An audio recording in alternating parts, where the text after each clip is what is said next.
क्या भगवान विद्यमान है? Does God exist? इसके ऊपर 2-3 सप्ताह पहले हमने चर्चा की थी।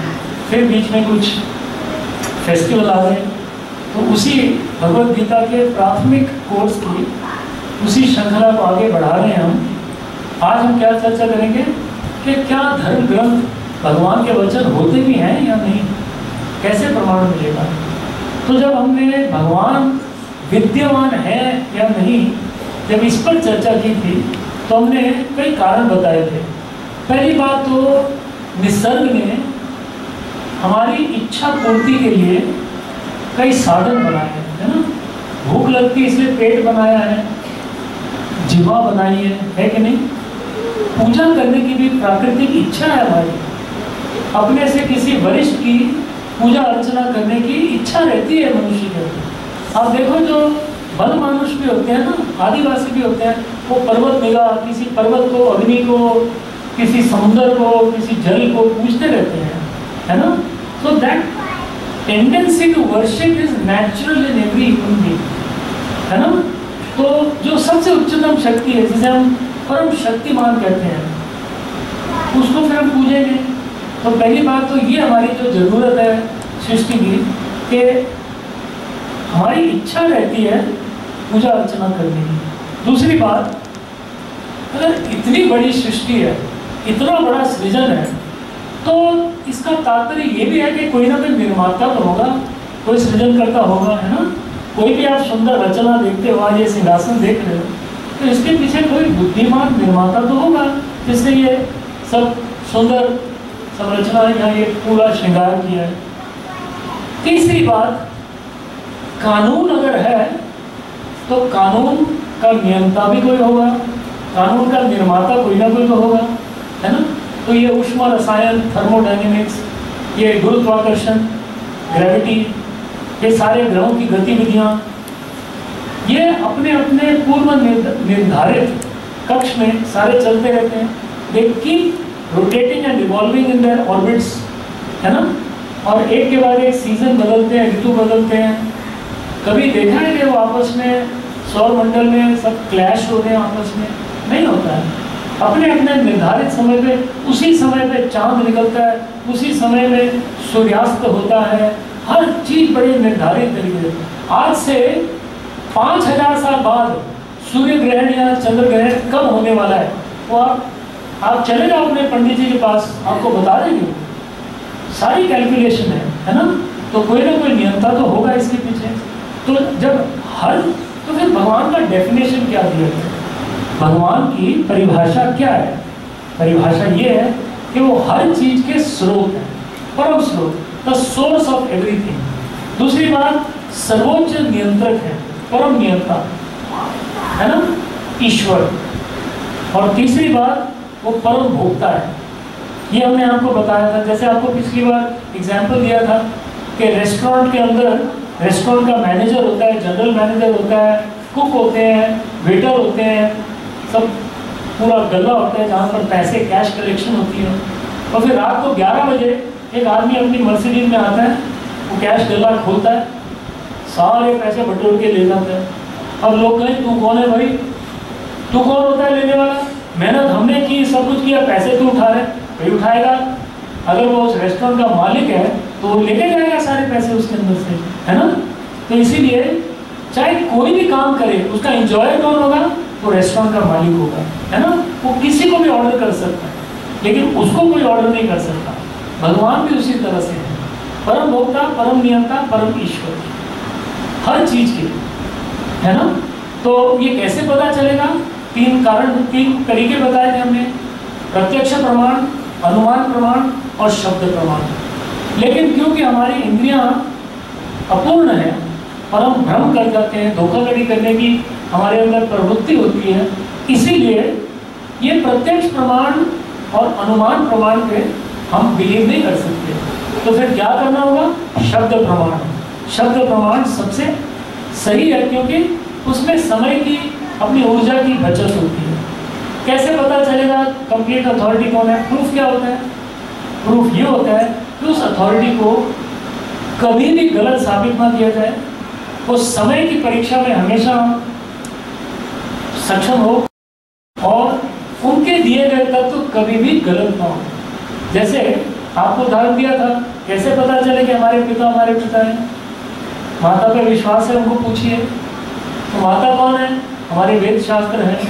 वेद शास्त्र क्या कहती है, पिता कौन है वो हम पता करेंगे अगले रविवार को उसके बारे में चर्चा करेंगे, है ना। तो बहुत सारे ऐसे उदाहरण दिए थे आपको।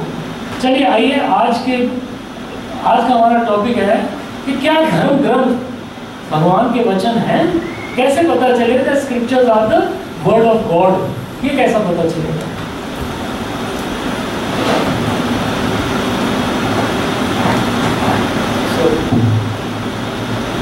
तो इसके बारे में थोड़ा पता करते हैं। भागवत में कलयुग का लक्षण बताते हुए बड़ा सुंदर एक वर्णन आता है। अतश्चानुदिनं धर्म सत्यम शौचम क्षमा दया कालेन बलिन राजन नाक्षति आयुर्बलम स्मृति। देखिए कितना सुंदर है कि कालेन बलिन राजन, हे राजन, हे परीक्षित महाराज, जैसे से काल का प्रभाव होता है ना, सत्यम शौचम क्षमा दया, ये सब जो है धीरे धीरे क्षीण होने चालू हो जाते हैं, है ना। और होता क्या है, नाक्षति आयुर्बलम स्मृति, आपकी आयु, आपका बल और आपकी स्मृति तीनों धीरे धीरे क्षीण होनी चालू हो जाती है ना। आपको भी कोई मोबाइल नंबर बताएं और आधे घंटे बाद पूछूं, आपको याद नहीं रहेगा, है ना। अभी वो याद करने की शक्ति इतनी रही नहीं है लोगों में। कहते हैं अर्जुन का जो गांडीव धनुष था वो 9 फुट ऊंचा था, 9 फुट वो गांडीव धनुष इतना प्रबल था। और जब वो उसमें से तीर निकालते थे ना, कई मीलों मील आगे जाता था। आजकल हमें मिसाइल के लिए पूरा वो गन रखनी पड़ती है ना, लेकिन उनके पास तीर में, धनुष में इतना उनका बल था। हाँ, राम ने जब तीर मारा था वन में जाकर, तो 7 साल के वृक्षों का छेद करता हुआ वो तीर निकला था। एक के बाद एक 7 साल के वृक्षों के धड़ में से छेद करता हुआ वो निकला था, है ना। अगर आप हैदराबाद जाओ, वहाँ पर सलारजंग म्यूजियम है। वहाँ पर सलारजंग म्यूजियम में जो राणा प्रताप जो लौ कवच पहनते थे ना, आयरन आर्मर, वो पड़ा हुआ है। 40 किलो 50 किलो उसका वजन होता है। एक आदमी उठाना चाहे तो उठा नहीं सकता। वो कवच पहनकर वो युद्ध किया करते थे। कितना जोर था। आज तो 27 गज वो बॉलर को बॉल फेंकना पड़ता है तो कई दूर से भाग के आना पड़ता है ना। फिर हर 1 घंटे बाद ड्रिंक्स के लिए रोकना पड़ता है, थक जाते हैं, है ना। फिर बीच में 5 दिन का अगर टेस्ट मैच हो तो 1 दिन बीच में रेस्ट डे मिल जाता है। तो फिर धीरे धीरे क्या किया, वो 5 दिन के मैच को 3 दिन किया, 3 दिन से 1 दिन किया, 1 दिन से 20-20 किया। अब देखना 10-15 साल में फिर टॉस करके जीत गया, वो जीत गया। खेलने की शक्ति नहीं रहेगी और देखने की भी शक्ति नहीं रहेगी किसी को। कहते हैं 1920 तक जब भारत आजाद नहीं था, 1920 में ऐसे श्रुतिधार होते थे, एक के बाद एक 100 प्रश्न उनको बताए जाते थे। 100 प्रश्न एक के बाद एक उनको बताए जाते थे और साथ में घंटी बजाता था। उसको 100 के 100 प्रश्न जो है उसको कंठस्थ हो जाते थे और कितनी बार घंटी बजी वो भी याद रहता था एक व्यक्ति को। आप सोचिए कितना कंसंट्रेट करने की क्या शक्ति होगी उस जमाने में भी, है ना। और आज क्या हो गया है, कलयुग के लक्षण क्या है? लक्षण है कि नास्तिक होना बड़ा फैशनेबल है। जो गाली गलौज करे, कोई फोटो बताए कि दुर्गा माता बीड़ी पी रही है, वो बड़े प्रसिद्ध हो जाते हैं, दुनिया भर में उनकी चर्चा होनी चालू हो जाती है ना। आप बोलो कि मैं भगवान में आस्था रखता हूँ, मेरी न्यूज़ छापो, कोई नहीं छापेगा। क्यों? पढ़ के कौन खुश होने वाला है? सिर्फ कंट्रोवर्सी कोई हो तब ये आते हैं सारे आपके पास में, है ना। तो कलयुग में एक व्यक्ति का जो वचन है ना, वो जैसे शैल रेखा होती है ना, पत्थर पे लकीर, वो नहीं है। वो ऐसा होता है जैसे पानी पे लकीर खींची है ना। इसीलिए आप देखो रिश्तेदारों के बीच में भी एग्रीमेंट साइन करना पड़ता है, समझौता दस्तावेज बना के कोर्ट में रजिस्टर करना पड़ता है।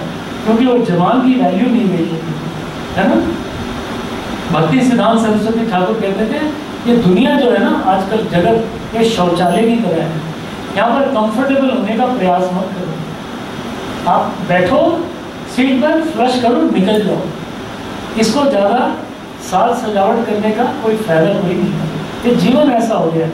लेकिन हमारा क्या है, भौतिक दुनिया में ज़्यादा से ज़्यादा अपना घर और अपने सुख साधन जो सुविधाएं हैं उसको और आरामदायक बनाने का प्रयास करते हैं। हम चाह रहे हैं कि हमारी आयुष और दीर्घ होती है। अभी साइंटिस्ट कह रहे हैं कि जो व्यक्ति 150 साल जिएगा ना वो ऑलरेडी पैदा हो चुका है। वो कहते हैं कि नैनो टेक्नोलॉजी के साथ ह्यूमन लाइफ स्पैन को कम से कम अभी 150 साल तो कर ही देंगे। 110 साल तो ये बच्चे भी, 110-20 साल तो ये छोटे बच्चे हैं ना ये भी जिएंगे। इतना साइंस प्रगति कर रही है, लेकिन क्या उस जीवन की गुणवत्ता सही होगी कि नहीं होगी इसकी कोई गारंटी नहीं है। प्रभुपाद तो कहते थे, किसी ने प्रभुपाद को कहा था, प्रभुपाद लोगों की आयुष बहुत बढ़ गई है। उन्होंने कहा कि अभी जो क्या बोलते हैं सर्वाइवल रेट, हाँ सर्वाइवल रेट, लाइफ स्पैन बहुत बढ़ गया है। प्रभुपाद ने कहा लाइफ स्पैन सबका 100% डेथ में फिनिश होता है। कोई जीवन की अवधि को थोड़ा सा बढ़ाने से कुछ फर्क नहीं पड़ता, डेथ रेट सबका 100% होता है, ऐसा प्रभुपाद ने कहा था। आज आप देखिए लोग जूते खरीदने के लिए एयर कंडीशन शोरूम में जाएंगे, लेकिन खाएंगे रेडी से, है ना, खाना बाहर रेडी से, लेकिन जूते खरीदने एयर कंडीशन शोरूम के अंदर, है ना। रास्ते चौड़े हो गए हैं लेकिन दृष्टिकोण बड़े संकीर्ण हो गए, मन बड़े संकीर्ण हो गए, है ना। कहते हैं आशियाना तो बना लिया लेकिन उसमें ममता, त्याग और प्रेम को भरना भूल गए। ऊंची ऊंची इमारतें हो गई लेकिन चरित्र उतने ही हीन हो गए, इतने बौने हो गए चरित्र, है ना। बड़ी बड़ी डिग्रियां तो मिल गई लेकिन ज्ञान अकल नहीं है किसी को, है ना। ज़्यादा औषधियाँ हैं लेकिन सेहत बिगड़ती जा रही है। कहते हैं सुविधाएं बढ़ गई हैं लेकिन हमारी नैतिकता कम होती जा रही है। और पैसे कमा लिए पर उसके साथ उस पैसे का सही इस्तेमाल करना व्यक्ति भूल चुका है। उम्र लंबी हो गई है लेकिन जीना भूल गए और अंतरिक्ष में चले गए, अंतरिक्ष को जीत लिया लेकिन ये दिलों की दुनिया जो है उसको अभी तक नहीं जीते, है ना। दौलत ज़्यादा है लेकिन उसूल ईमानदारी कम हो गई। तो विश्व शांति की बड़ी बड़ी बातें होती हैं लेकिन घर घर में युद्ध हो रहा है, छोटे छोटे रावण पैदा हो रहे हैं घर घर के अंदर। और जो बच्चे 20, 22, 25 साल के हो गए हैं उनको शराब की लत लगी हुई है, क्योंकि कोई सभ्यता है ही नहीं, है ना। तो मैं कुछ ऐसी बातें कह दूंगा, माता पिता थोड़े नाराज होंगे लेकिन मैं कहूँगा नहीं, रहने दो, बस हो गया, आज के लिए काफ़ी है। हाँ, तो भागवत में बड़ा सुंदर लिखा है, वित्तम एवं कलम नृणम जन्माचार गुणोदय धर्म न्याय व्यवस्थायाम कारणम बलम एवं। कहते हैं कलयुग के अंदर अकेला धन ही जो है वो लोगों के अच्छे जन्म और अच्छे संस्कारों का प्रतीक बन गया है। जो व्यक्ति धनी है वो ऐसे लगता है कि वो बड़ा, उसका शिष्टाचार भी अच्छा है, उसके अंदर सद्गुण भी है और वो बड़ा सदाचार से जीवन जीता है। और आप देखिए कानून और न्याय भी जो है वो केवल शक्ति के आधार पर लागू होता है, जिसकी लाठी उसकी भैंस, हो गया ऐसा, है ना। किसी का तिरस्कार करेंगे और जो हमारा सुप्रीम कोर्ट है खराब शराब किसी और के बारे में बोलते हैं उनको 7 खून माफ हो गए। कलयुग में कैसा असर होता जा रहा है। हाँ, बड़े सुंदर श्लोक आ रहे हैं, आप ध्यान से सुनिए। थोड़े कलयुग के लक्षण बताता हूँ, उसके बाद में धर्म ग्रंथों की बात करेंगे। स्त्रीत्वे पुंस्त्वे चहिरति, नारीत्व और एक पुरुष की पुरुषत्व, मर्दांगी, वो किससे समझ आती है कि काम क्रिया में किसमें दक्षता ज्यादा है। विप्रत्वे सूत्रम एवं, कि जो व्यक्ति एक सूत्र यानी कि उपवेद पहन लेता है, केवल धागा पहन लेता है, उसे ब्राह्मण मान लिया जाता है। केवल उपवेद पहनने वाले व्यक्ति को ब्राह्मण मान लिया जाता है, चाहे उसमें एक ब्राह्मण के गुण हो या ना हो। जिसने ये जनेऊ पहन लिया, जंजू पहन लिया, उसको ब्राह्मण मान लिया जाता है आजकल के जमाने में। जो व्यक्ति निर्धन है उसको माना जाता है कि अशिष्ट होगा या अपवित्र होगा। अनाढ़ता यानी कि जो निर्धन है उसमें कोई अच्छे गुण नहीं हो सकते। और पाखंड को सद्गुण के रूप में स्वीकार किया जाता है। साधुत्व दम्भ एवतु, जिसमें दम्भ है उसे साधु माना जाता है। त्रिंशति वर्षाणि परम आयु कलम, 20 साल या 30 साल, बस जब घोर कलयुग शुरू होगा ना, मनुष्य की आयुष 20 या 30 साल रह जाएगी। कहते हैं 5-6 साल की उम्र में शरीर पे झुर्रियाँ पड़नी चालू हो जाएंगी और 5-7 साल की छोटी बच्ची जो है गर्भवती बनने योग्य बन जाएगी। 5-7 साल की बच्ची, आप कल्पना कीजिए इसके बारे में। दक्षम कुटुंब भरणम, जो व्यक्ति केवल अपने परिवार का पालन पोषण कर ले ना, उनको मकान दे दे, गाड़ी बंगला हो सब, उस व्यक्ति को बड़ा दक्ष माना जाएगा कि उसने देखो अपने परिवार के लिए कितने अच्छे अच्छे सुख साधन दे दिए। तो मतलब अगर आपने अपने बहू बेटियों को, अपने बच्चों को, दामाद को कुछ दे दिया आपने, तो आपका सम्मान बढ़ा होगा सोसाइटी के अंदर। पर ये कुटुंब भरणम तो कुत्ते बिल्ली भी करते हैं अपना, लेकिन इसी चीज को एक तरह से सफलता का प्रतीक माना जाएगा कलयुग के अंदर। और यशो अर्थे धर्म सेवनम, धर्म के सिद्धांत केवल अपनी मान सम्मान प्रतिष्ठा के लिए। जब पिता जीवित है तो उनका ख्याल नहीं रखना, उनके मरने के बाद श्राद्ध में 3000 लोगों को बुलाना,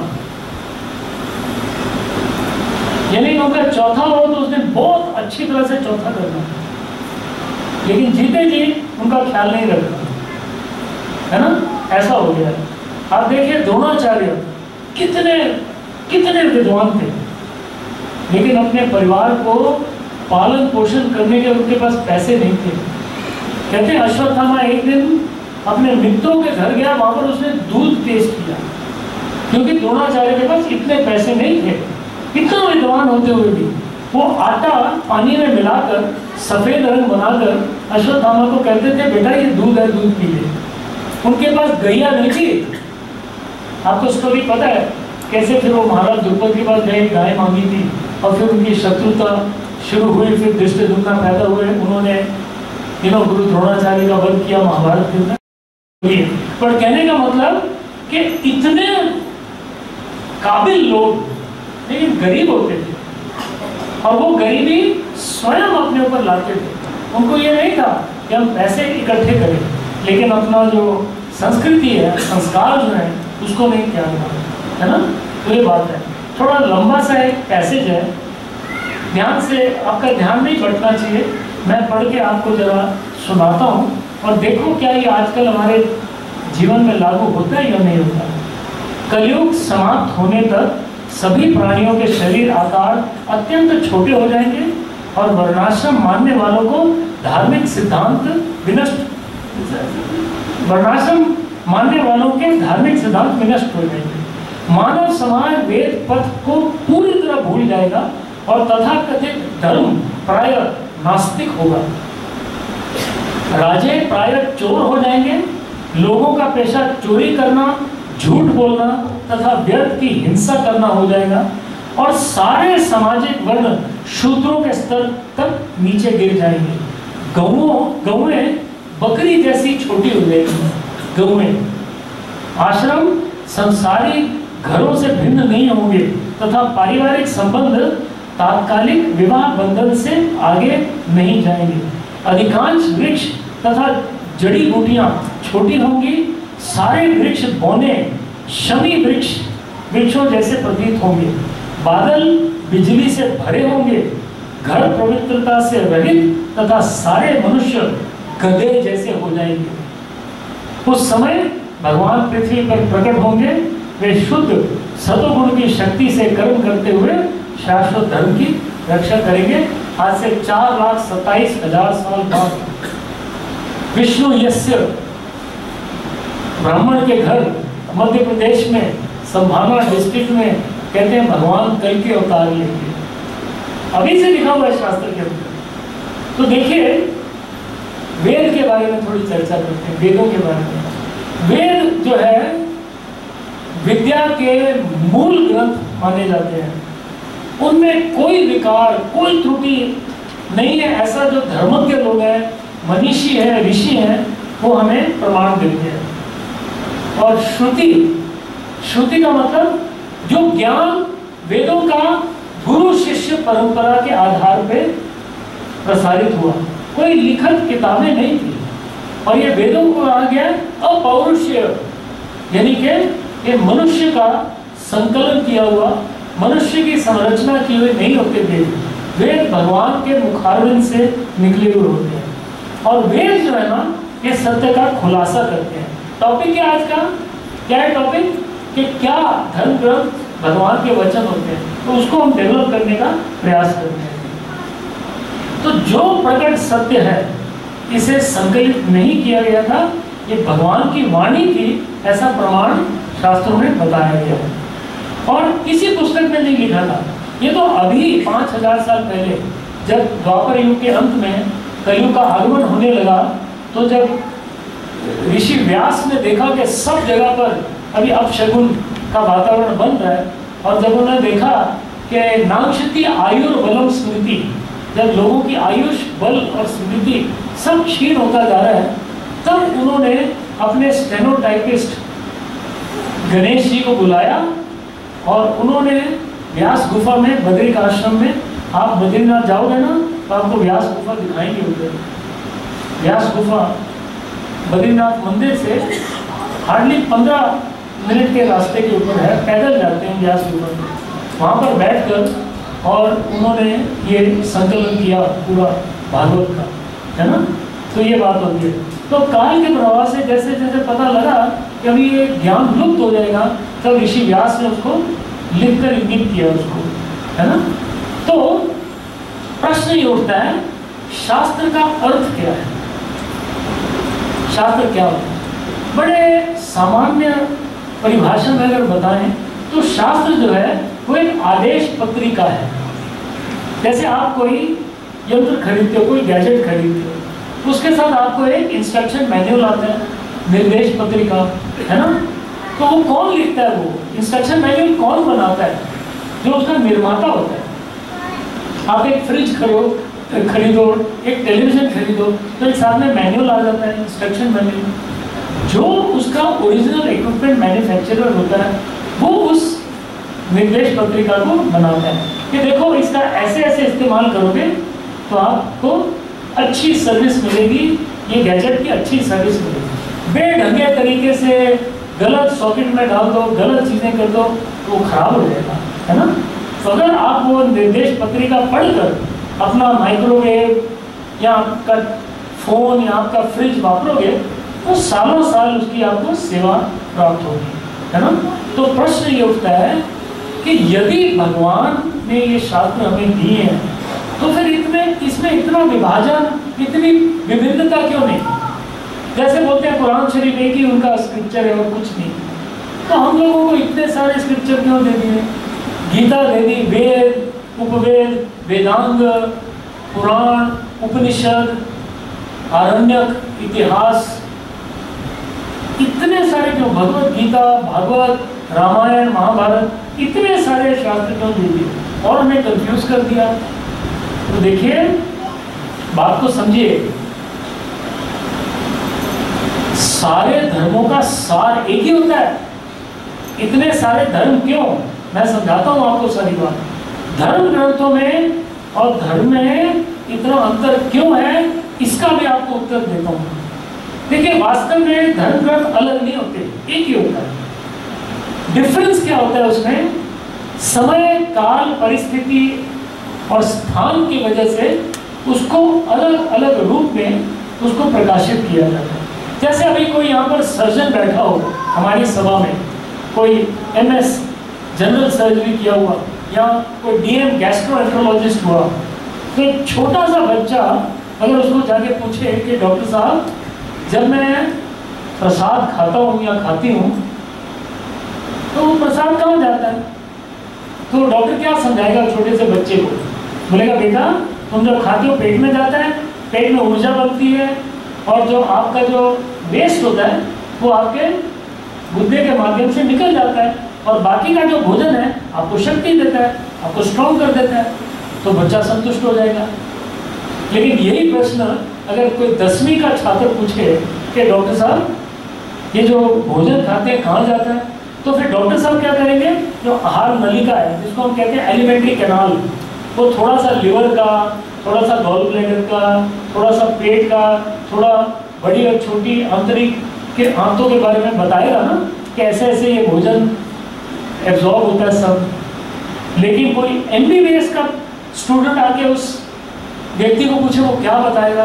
अरे वो बड़ा डीप जाएगा ह्यूमन एनाटॉमी में, और जो उपज क्रिया है उसको बड़ी डीपली मेटाबॉलिक एंजाइम के लेवल पे जाकर उसको वो चीज समझाएगा, है ना। लेकिन वो विस्तृत ज्ञान केवल उन लोगों के लिए है जो क्वालिफाइड है ना। तो सारी रक्त वाहिकाओं के बारे में, ब्लड वेसल के बारे में, जो सुचर्स है, स्किन है, हर एक चीज समझाने का प्रयास करेगा। तो देखिए समझाया सब सेम कि भोजन गया तो गया कहाँ, उससे क्या होता है, हम खाते क्यों हैं, तो बच्चे को भी सिखा सकते हो, 10वीं के MBBS के या MS के स्टूडेंट को भी आप सिखा सकते हो।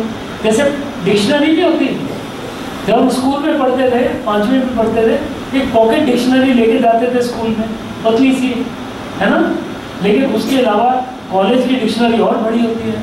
मेरे पास घर में वेबस्टर की अनएवरेज डिक्शनरी है, इतनी मोटी है, उसमें 5000 पेज है, इतनी मोटी डिक्शनरी है मेरे पास, जिसमें हर शब्द का उसमें वो है ना। अब देखिए मुसलमान है, क्या बोलते हैं, ला इलाहा इल्लल्लाह, है ना, वन गॉड ओनली। सनातन धर्म क्या कहता है, सनातन धर्म में भी वही बात कहते हैं, सर्वधर्मान परित्यज्य माम एकम शरणम व्रज। भगवान कृष्ण कहते हैं कि तू सब धर्मों को त्याग, केवल मेरी शरण में आ। बाइबल क्या कहती है, love thy God with all thy heart and all thy soul and all thy mind. इस्लाम का मतलब क्या होता है, समर्पण, सरेंडर। वास्तव में सारे धर्म ग्रंथों में अंतर नहीं है, अंतर नहीं है। सब शास्त्र क्या कहते हैं, अपने इंद्रिय तृप्ति को छोड़ो, आप आराधना करो, भगवान की प्रार्थना करो। भगवान स्वयं कहते हैं, मन मना भव, मेरे बारे में सोचो, मन मना भव मद भक्तो, मेरे भक्त बनो, मत त्याजी, मुझे ही नमस्कार करो, हाँ मत त्याजी माम नमस्कारो, मुझे नमस्कार करो, मेरी अर्चना पूजा करो, ये कहते हैं ना। तो वही बात है, और अगर ऐसा करोगे तो भगवत धाम प्राप्त होगा। जो बुक ऑफ जॉन है उसमें जीसस आके कहते हैं, जीसस क्राइस्ट कहते हैं, अपने 12 एपोस्टल्स को बताते हैं कि मैं बहुत कुछ और तुमको बताना चाहता हूं, लेकिन अभी उसको समझने की तुम्हारे अंदर क्षमता नहीं है। केवल 3 साल के लिए जीसस क्राइस्ट ने प्रचार किया, केवल 3 साल, क्योंकि उनके बीच के 7 साल जो है उसके बारे में कोई वर्णन नहीं है। जब वो यूथ बने जीसस क्राइस्ट, जब 24 साल के करीब के या 22-23 साल के बाद, 7 साल उसके बाद उनका कोई वर्णन नहीं है। पता है क्यों नहीं है वर्णन? भविष्य पुराण में बताया गया है। वो कश्मीर आए, श्रीनगर आए और यहाँ पर आकर शास्त्रों का अध्ययन किया, फिर वापस मिडिल ईस्ट गए और 3 साल प्रचार किया, फिर उनको सूली पे लटका दिया, क्रॉस पे लटका दिया उनको। तो जो व्यक्ति धर्म का प्रचार करने का प्रयास 3 साल में, उनको क्रॉस पे क्रूसीफाई कर दिया उनको, है कि नहीं? अभी आप इस्लाम के बारे में भी देखो तो बहुत कुछ लिखा है उसके अंदर, आयातों में लिखा हुआ है, बहुत सारी बातें हदीसों में लिखा हुआ है कि अपनी माँ के साथ संभोग नहीं करना चाहिए। अभी आदमी शौक हो जाए ये बात सुनने को कि क्या ये शास्त्र में लिखना चाहिए ऐसी बातें। लेकिन समय के अनुसार उस समय जैसी लोगों की मानसिक परिस्थिति वैसी बातें उधर लिखी गई। उसमें ब्रह्मचार्य के बारे में, दृढ़ व्रत के बारे में, अष्टांग योग के बारे में, ध्यान धारण समाधि के बारे में, यम नियम, आसन प्राणायाम, प्रत्याहार, ये सब चीज़ों के बारे में नहीं लिखा हुआ है, क्योंकि वहाँ के लोग इतने उन्नत नहीं थे। लेकिन मैसेज वही था, ला इलाहा इल्लल्लाह, कि भगवान जो है वो एक है, उनको पूजा करो, ये लिखा हुआ था धर्म ग्रंथ में। तो हमारे वेद, उपवेद, वेदांग उपनिषद, पुराण, महाभारत जो इतिहास है, दो इतिहास है ना, एक महाभारत और एक रामायण, उसमें 1 लाख श्लोकों में ये सब बताया। अभी अगर आप संस्कृत पढ़ने जाओ तो संस्कृत का व्याकरण, पाणिनि का व्याकरण पढ़ते पढ़ते आपके 12 साल निकल जाएंगे, इतना समय तो होता नहीं है। अरे 1 घंटे के लिए इधर बैठकर रघुनाथ दास की कथा सुनने में नानी मर जाती है, इतना मुश्किल लगता है कि बोली जा रहा है बंद ही नहीं होता। लोग ऐसे करके घड़ी देखते हैं और फिर घूम घूम के देखते हैं, तब मुझे पता चलता है 9 बज गए है ना। तो आजकल क्या है, मम्मा भूख लगी, बस 2 मिनट्स, है ना। आजकल इंस्टेंट सब है, 2 मिनट नूडल, हाँ 2 मिनट में रसना, 2 मिनट इडली मिक्स। तो आजकल हर चीज शॉर्टकट में मिलनी चाहिए। तो इसीलिए भगवान ने जानते हुए, कलयुग का स्वरूप समझते हुए, उन्होंने ये सारा सार जो है अपनी भगवत गीता में दे दिया। और ये दिया किसको? व्यक्तिगत रूप से अपने मित्र, अपने शिष्य, हाँ भक्तों से भी सखा चैती। कहते हैं अर्जुन, मैं तुम्हें ज्ञान इसलिए दे रहा हूँ क्योंकि तुम केवल मेरे सखा नहीं, तुम मेरे भक्त भी हो। इसीलिए उनको उन्होंने वो दिया। इसलिए आप देखो, जब गीता का सार लिखते हुए श्रीपाद शंकराचार्य ने बड़ा सुंदर गीता महात्म्य में लिखा, सर्वोपनिषदो गावो दुग्धा गोपाल नंदना पार्थो वत्स सुधीर भोक्ता दुग्धम गीतामृतम महत्। सुनिए, ध्यान से सुनिए। उन्होंने सर्व उपनिषदों गावो, सारे जो उपनिषद हैं उनकी तुलना एक गाय से की। सारे उपनिषद को मिलाकर एक गाय का रूप दिया और उसके दुग्धा गोपाल नंदन। उस गाय का मिल्कमैन, जो गाय का दूध निकालता है, वो कौन है? गोपाल नंदन। यहाँ पर सिंहासन पे बैठे हैं भगवान कृष्ण। पार्थो वत्स, अर्जुन उस गाय का बछड़ा है। अब देखो, जब तक बछड़ा नहीं होगा ना, गाय दूध नहीं देगी।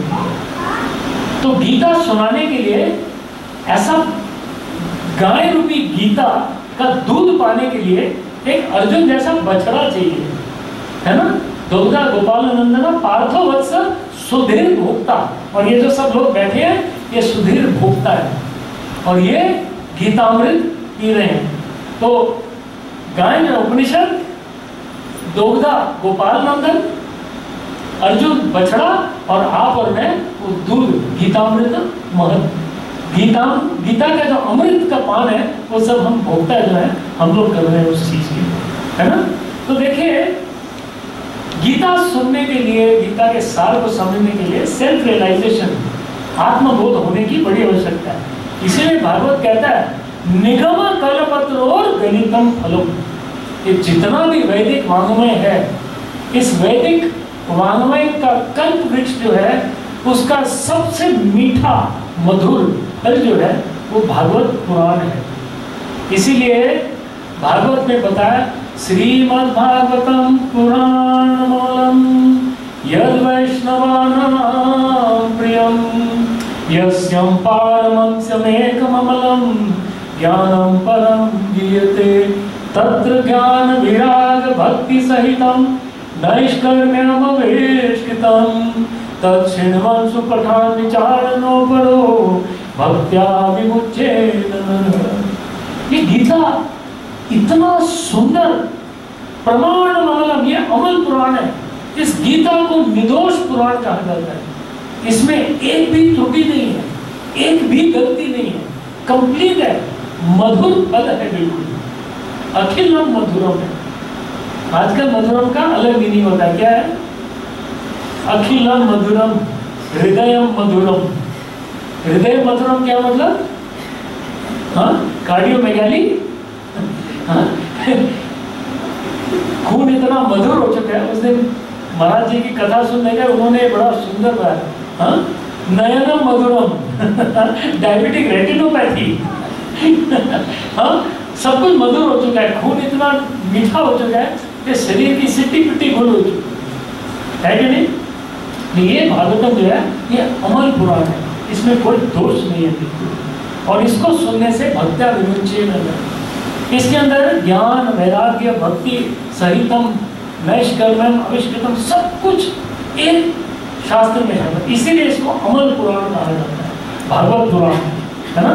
तो इस चीज को समझना है, ये भागवत क्यों ऐसा है, क्योंकि इसमें कोई त्रुटि नहीं है, ये निर्दोष पुराण है।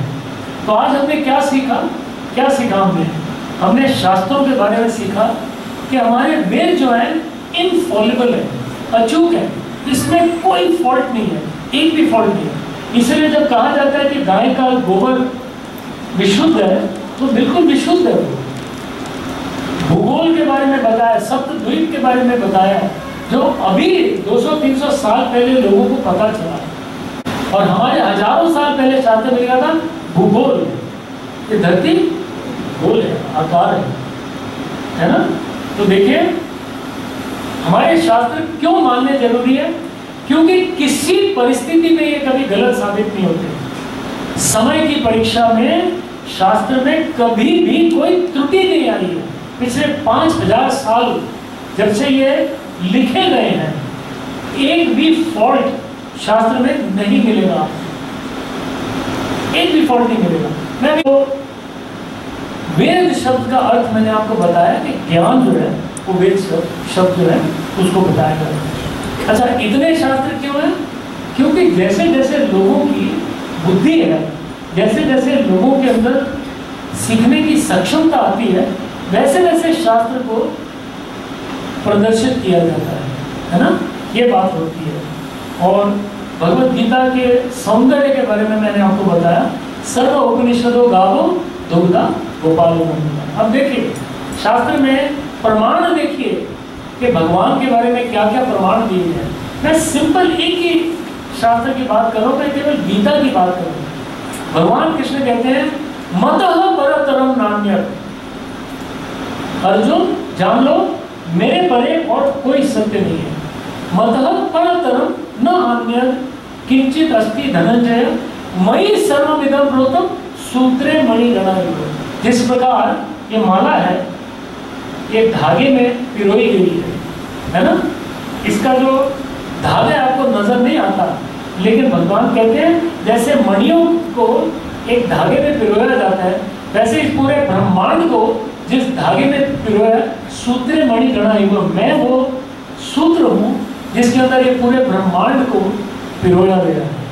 ईश्वर परम कृष्ण सच्चिदानंद विग्रह अनादिरादिर गोविंदा सर्व कारण। ईश्वर केवल कृष्ण है, वो कैसे हैं? उनका विग्रह है, वो कोई लाइट नहीं है, वो निराकार, निर्गुण, निर्विशेष नहीं है। सच्चिदानंद विग्रह उनका विग्रह है। अगर आप शिल्प शास्त्र पढ़ोगे, उसने एक्चुअली बताया है भगवान की शिल्पकारी करने में क्या क्या उसका साइज होना चाहिए। जिन्होंने साक्षात भगवान के दर्शन किए, उन्होंने ये सब चीजें ग्रंथों में लिखी है। और वो कैसे है? अनादि आदि गोविंदा, ना कोई उनके बराबर है, ना कोई उनसे बड़ा है। और सर्व कारण कारणम, सब कारणों के कारण है। भगवान स्वयं कहते हैं अर्जुन अहम सर्वस्व प्रभवो मतः सर्वं प्रवर्तते इति मत्वा भजन्ते मां बुधा भाव समन्विता। यानी कि अर्जुन, मैं सभी भौतिक और आध्यात्मिक जगत का स्रोत में हूँ। और जो धीर लोग होते हैं ना, मेधस्य इंटेलिजेंट लोग होते हैं, वो इस बात को पूरी तरह से समझ जाते हैं। और ऐसे महात्मा बड़े दुर्लभ होते हैं। फिर भगवान कहते हैं भक्त्या माम अभिजानाति यावत् यश चष्मी तत्वतः। मेरे बारे में केवल मेरा भक्त ही जान सकता है, दूसरे व्यक्ति को मैं ढक जाता हूँ, मतलब जैसे भ्रम में डाल देता हूँ लोगों को, केवल मेरे भक्त ही मुझे समझ सकते हैं। इसीलिए भगवान ने गीता में और कह दिया अब जनन्ति मां मूढ़ा मानुष्यं तानुम आश्रितम परम भावम अजानन्तो मम भूतम महेश्वरम। अर्जुन, जब मैं ये द्विभुज मुरलीधर श्याम सुंदर कृष्ण के रूप में आता हूँ, तो जो मूढ़ लोग होते हैं, रास्कल्स, फूलिश लोग, वो मेरा उपहास करते हैं, मेरा मजाक उड़ाते हैं। ये लोग अवजनंती, मेरे भाव को नहीं समझे। परम भाव अजानंतो मम भूत महेश्वरम, जितने भी भूत, जितने भी सृष्टि में योनियां हैं, 84 लाख योनियां, उनका महेश्वर केवल मैं हूं। फिर कहते हैं वेदैश सर्वे अहमेव वेद्य वेदांत कृत वेदविद एव च, मैं वेदों का सार, वेदों का रचयिता, वेदों का ज्ञेय, सब कुछ मैं हूं, मैं सब कुछ मैं हूं।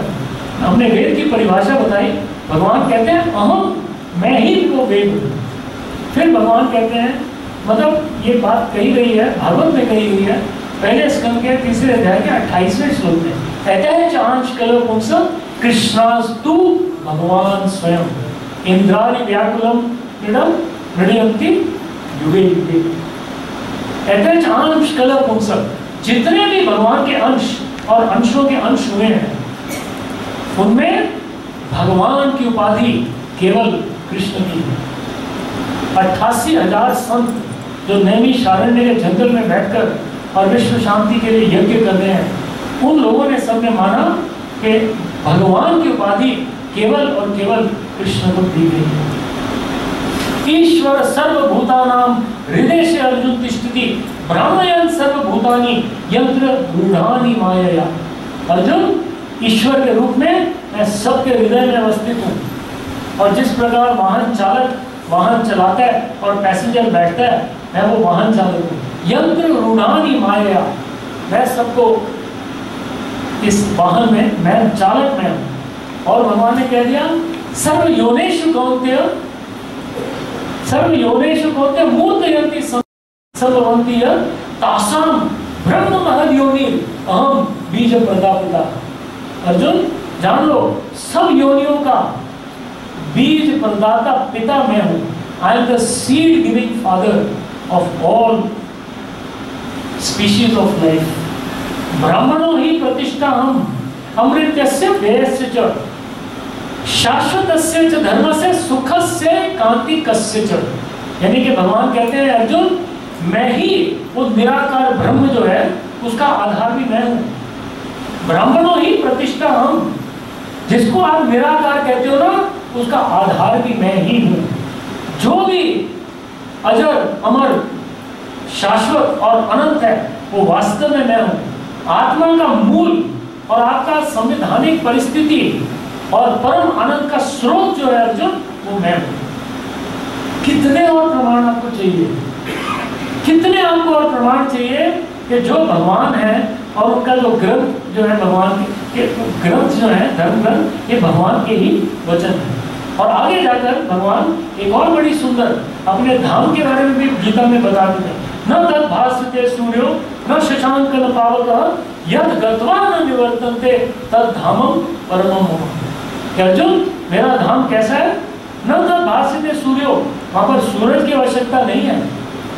न शशांक, न उधर चंद्रमा की रोशनी की आवश्यकता है, न पावक, न अग्नि की आवश्यकता है। और वो ऐसा धाम है यद गत्वा न निवर्तन्ते। एक बार वहां पहुंच जाओगे ना, तो दोबारा तुमको इस भौतिक जगत में आना नहीं पड़ेगा। तद धामम परमम मम, वो मेरा परम धाम है, ऐसा भगवान कहते हैं। तो इतने सारे प्रमाण आपको दे दिए। अभी एक चीज अभी भी निर्धारित नहीं हुई है, और वो क्या निर्धारित नहीं है कि चलो ठीक है, मान भी लिया कि भगवान विद्यमान है, और ये भी मान लिया कि भगवान के वचन जो है वही धर्म ग्रंथ है, स्क्रिप्चर्स है। लेकिन वो भगवान है कौन? कौन है वो? माता रानी है, गणेश जी है, 12 आदित्य हैं, 11 रुद्र हैं, 8 वसु हैं, 2 अश्विनी कुमार हैं, 33 कोटि जो बोलते हैं। 33 कोटि क्या है? 12 आदित्य और 8 वसु, कितने हो गए? 20 और 11 रुद्र, कितने हो गए? 31, और 2 अश्विनी कुमार, वो 33 कोटि है। ये किसने कह दिया? वो बेवकूफ एक आदमी उधर वहां का खादिम चिश्ती अजमेर का खिलियां उड़ा रहा है कि 33 करोड़ देवी देवता, 1000 साल लगेंगे इन लोगों को समझ नहीं आने वाली। अरे मूर्ख, किसने कह दिया तुझे टीका करने को हमारे धर्म ग्रंथों के ऊपर? तुझे समझ है? 33 कोटि मतलब 33 करोड़ नहीं होता, 33 वर्ग के देवी देवता भगवान माने जाते हैं, जिसमें 12 आदित्य, 8 वसु, 11 रुद्र और 2 अश्विनी कुमार ऐसे माना जाता है। 33 कोटि का मतलब 33 करोड़ नहीं होता। ये बात धर्म के लोग हैं वो हमें समझाते हैं ये सारी बातें, है ना। तो अभी तक ये हम निर्धारित नहीं कर पाए कि राम भगवान है, कृष्ण भगवान है, नरसिंह भगवान है, कौन भगवान है, या माता रानी, या हमें से आधे लोग यहाँ कमरे में बैठे हो तो मानते हैं महादेव भगवान है ना। तो कौन भगवान है, इसको कैसे निर्धारित किया जाए, उसकी चर्चा अगले रविवार को करेंगे। आज केवल इतना काफी है कि भगवान के जो वचन हैं यही धर्म ग्रंथ हैं, ये साबित हो गया है ये आज की कथा से। लेकिन वो भगवान कौन है वो अगली बार चर्चा करेंगे।